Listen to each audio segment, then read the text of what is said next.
For the record, USAA deleted the part out of my accident report where I called them to tell them about exactly what happened when they asked about what the accident happened, my version of the story. They deleted the part out that I chewed out the guy who first rear-ended me in May. I chewed his ass out tough for texting with a 2-year-old.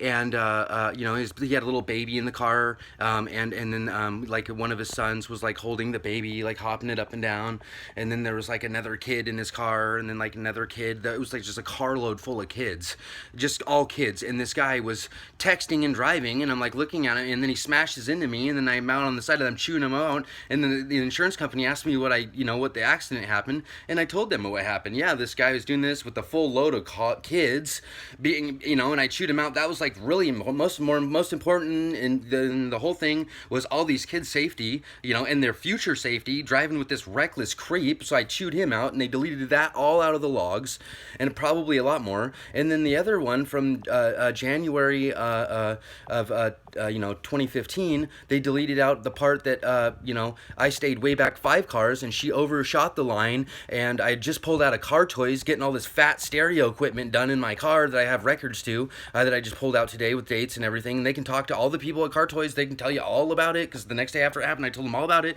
5 car lengths worth of room, and on their stupid report, it says she backed up 1.5 car lengths worth of room. And then they put them the part where it says, oh, but we were so lucky because there was no damage. Yeah, that's because I put it in neutral. And then I also said on the phone report, and I was lucky I wasn't eating airbags for dinner that night.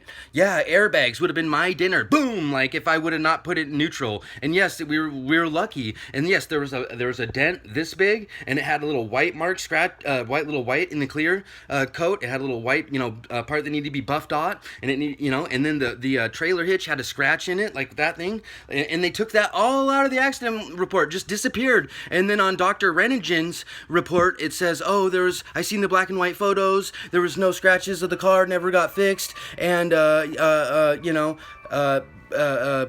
black and white photos, and it never got fixed, and there was never a scratch, and Victor, never needed any kind of medical treatment from either accidents. And that's what he's trying to say, I'm fraud. I went to my doctors today. I went to like everyone, and everyone, and basically everyone was like, I don't even care about the money. I want about like $100,000 worth of lawyers just to go over all the medical injuries, just so everyone else doesn't get screwed. My insurance company, my lawyer, all my doctors for their medical, like this phony doctor's writing this report saying that all my injuries are invalid, like everything was pre-existing, like that never happened, like my history never happened. Like you go through all my medical reports and he leaves out the good stuff, and like all that never happened, and it's just an earache, and my pee-pee hurts, and my wiener, my ding ding. It's like, man, I'd like to show people how we handle that stuff around here, because my lawyer doesn't seem to know how to really handle it the best. Not like, he'll do his best, but, it seems like he doesn't have a big enough whistle to go, he just knows what he knows, and he's kind of stuck in his little world of the jargon of this book law, and, he wasn't, he didn't want me to do this, but whatever. I'm doing it because I'm sick of the fraud and abuse. It's not just me. There's kids. There's just massive people involved. And when this doctor hit me, the second one, she was a doctor from right down the street, from crying out loud. The insurance company asked me about what our transactions and what we did, and I told them, yes, this happened, and I borrowed a pen because I didn't have my phone, and it was so dark I couldn't take a picture anyway. And I basically I had to get I don't even these people, just the frauds. I had to write her stuff down on thing, and then I took a picture of it when I got home, and they left that completely out of there. And I told her about that. I told her about like everything, and they just defrauded me so hard.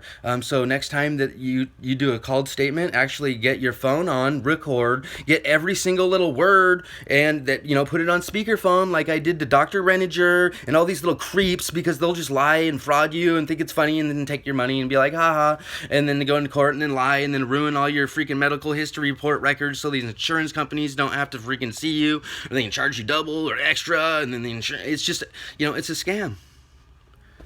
Fuck you. In the insurance, the claim adjuster number 2, something Burst, Cheryl Burst, yeah, she's Mrs. Burst.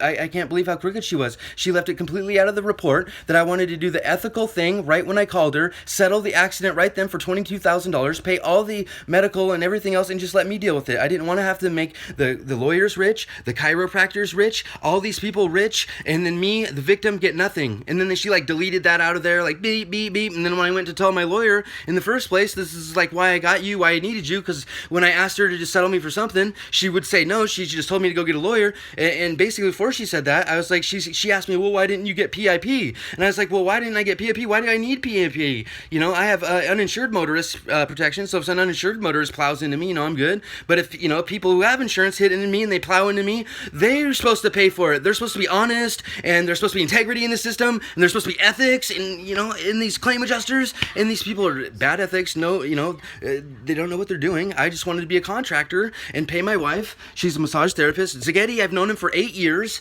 and basically, I told the lady on the claims manager number 2 that I've known him for long enough that, you know, he can just take care of me, and we'll just call it good. It might have been 6 years at the time because that's when I called, but, you know, I've known him 8 years now. But whatever, you know, these people basically told me no, go get a lawyer. And then when I got a lawyer, they gave some phony doctor money to write some crooked report about me saying it's all pre-existing conditions and blah blah blah blah blah, and they made him get rich. And then they're willing to pay my lawyer all this extra money for God knows what, because they didn't settle with me a long time ago. And it's just, the fraud is just endless. So just check yourselves. You know, make sure that camera is on. These people are fraud.